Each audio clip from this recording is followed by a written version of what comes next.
Hello everybody, I'm Gwen Campbell-Mindes. Welcome to Gwen's Bookish Ramblings a week late because, I still haven't crawled out under the work thing, and also there are personal issues at play that let's just not go into it.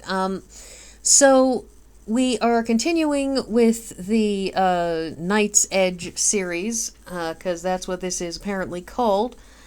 And A Change of Place is the third book in the series, and in this one, we get a certain amount of general world building, a degree of political stuff that is simultaneously unexpected and yet at the same time kind of is all of a piece with things, because in the first book, we know that Jenn Nalynn are sort of our mostly protagonistic-ish person, because these tend to be more ensemble than you'd think, but Jenn and her family, her parents, everybody in the village of Marrowdale, they all were forced to leave their home in a large major capital city when the prince of their country basically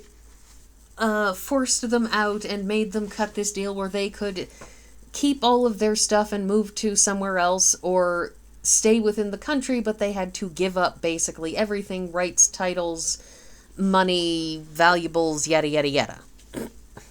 So there's always there so in these books we sort of have a fundamental political undertone about where this village came from.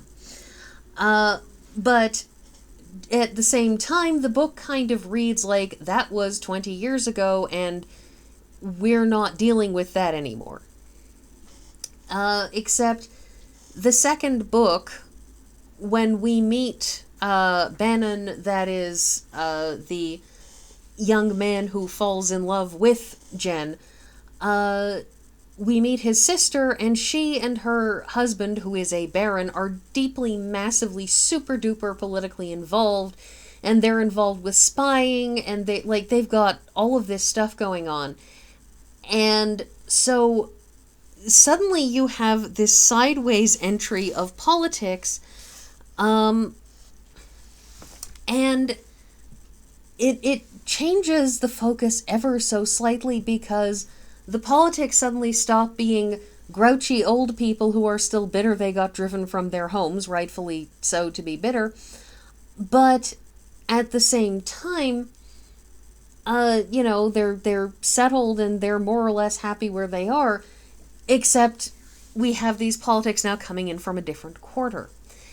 And in this book, we have sort of the main plotline adventure that Bannan's nephew, his sister's son, the youngest one, is kidnapped by the Toad Queen, and the Toads in Marrowdale, they kind of guard the town from, like, evil monster things that... They're kind of like evil squirrels. They're like... You know the rabbit in Monty Python and the Holy Grail? Imagine that, only they're like squirrels. And there's a lot of them. So the toads are not, regular toads. They're like giant, terrifying, sharp-toothed toads that exchange eggs like chicken eggs, because apparently they produce eggs by some alchemy that I'm not even going to question, in exchange for pebbles. Because magic is weird. And the Verge, which is sort of the otherworld place, it's a place where everything is magic, where everything is perception, where things are what you think they are, but also what other people think they are and choose those things to be. And so, unlike our real world, where a thing is objectively whatever it is, and you can think it's something else all you want, and it's not going to stop being that, in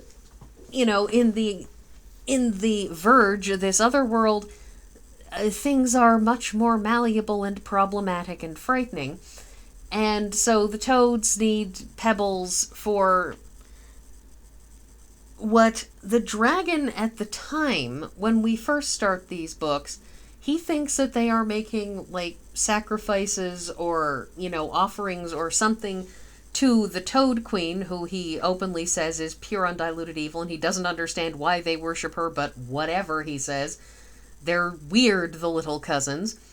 By the end of this book, we find out, of course, that they have not been doing that. They have been playing a very, very long game to finally defeat her and stop her from trying to take over the world, because she is basically trying to take over the world, which, since she is a horrifying avatar of evil and also a giant toad, is kind of creepy as heck. Anyways, so back to the thing. Jenn Nalynn gets kidnapped by her, and then she pitches her out to another Shadow's Edge. That is another place where the Verge and the human world sort of meet, and there's a bleed over from the Verge into the human world, making a place where there is enough magic for Jenn to exist. Because that's what we've found out in the first book, is that she cannot leave these places where there is magic, or she will basically just cease to exist. But she can go through the Verge to other places where there is bleed over, which was sort of one of the big things at the end of the first book, was her finding out that she would be able to travel after all, since that had been one of her biggest dreams as a child. But anyway, she gets taken and pitched over to this place, Eld, and the politics kicks in, because remember, I was talking about politics because I'm not good at staying on point. When she looks over and she sees a train, and she comments to her new friend in this place that, one of the reasons that they did all this stuff was to put in a train because they wanted, to have one of these neato Eld trains. It's a regular locomotive. It's a train. It's not some kind of wild supernatural. It's a train, like we've had since the 1800s. I mean, probably more like trains that we had in the 1800s. But the point is, it's one of them. And she thinks it's really neat. Because, everybody, when trains first came around, thought they were really neat. You have this laid down metal track, and then the train just goes zooming along it at speeds nobody could previously have imagined going. Because, of course, the train is traveling faster than a horse can run, and does it tirelessly, whereas your horse will eventually say, no, I am too tired to keep going, get off. But a train doesn't do that, it just keeps on going. And so trains are, like, really, really super cool. And so Jenn Nalynn looks at that and she thinks it's neat, and the woman tells her that she needs to be wary because Eld didn't conquer other places with armies. They didn't do it that way. They did it by building trains. And it's a sort of a stark political moment, and it's a stark thought that, honestly, I'm kind of slightly hoping that Bannan's sister Lila, who, seems to know absolutely everything in one of those annoying ways where you kind of want her to screw up, because even though it would screw everything up, she would stop being quite so irritatingly perfect. Because she's really, really irritatingly perfect. Like, she's really annoyingly, I already know everything, and I can handle everything, and it's sort of that point where you want her to fail because you're getting so damn sick of her saying, oh yeah, I already knew that, and everything. I already knew everything. You didn't know anything because I know everything.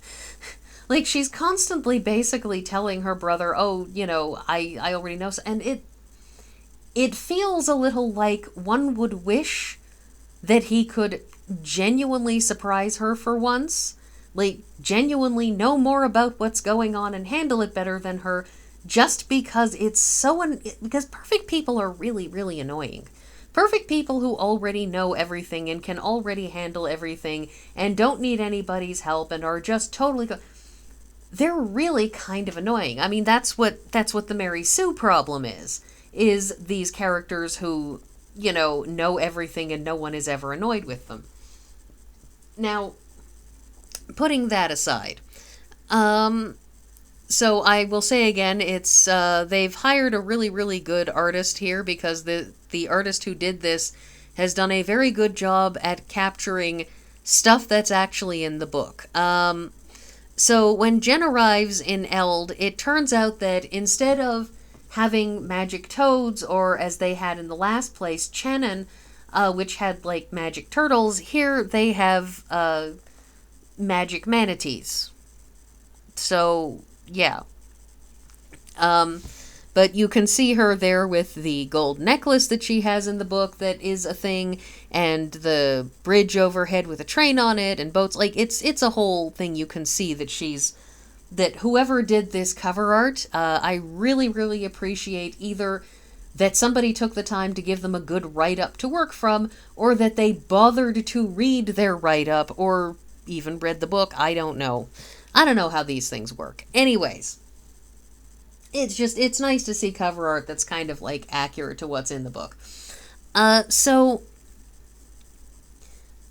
you know, by the end of the book, we have some changes, like Jenn's friend Wisp the dragon has been forced to take on a dragon apprentice, which is, by the way, nothing that dragons do, but the supernatural creatures, the Say, who are kind of semi-hemi-demigod things involved in stuff, basically told him, you're going to teach him, and the dragon said, wait, what now? Why? Why am I going to teach him? We don't do that with baby dragons. We just let them fend for themselves, and if they survive, good. Why would I want to do that? But he drags the kid along with him, and the dragon sort of follows after him and seems to have a delightful time. Wisp is unenthused, especially because he has now not only been saddled with his feelings about Jenn and that he wants to take care of her and look after her because she's important to him, but also he has now decided that he likes Bannan's nephew, and so he's going to look after that kid, and now he's also started liking the dragon, which is, you know, he's really aggravated about how many people he likes now. So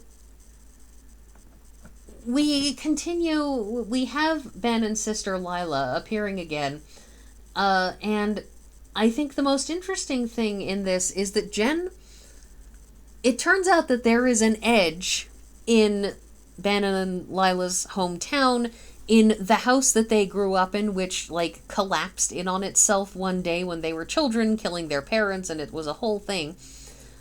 But it turns out that there is an edge in their old house, that on their lands, that there's a place where they can go sort of to step through, and Jenn creates an odd sort of thing, because you still have to pass through the Verge, but what she basically does is, because she can, when she wants to, make a path shorter, it's sort of, you know, I really, really want to get somewhere fast, so when I'm running along the path, it is shorter than it would otherwise be, that she has effectively created a shortened path through the Verge from her home to Bannan's home, or Bannan's sister's home, so that Bannan can visit his sister whenever.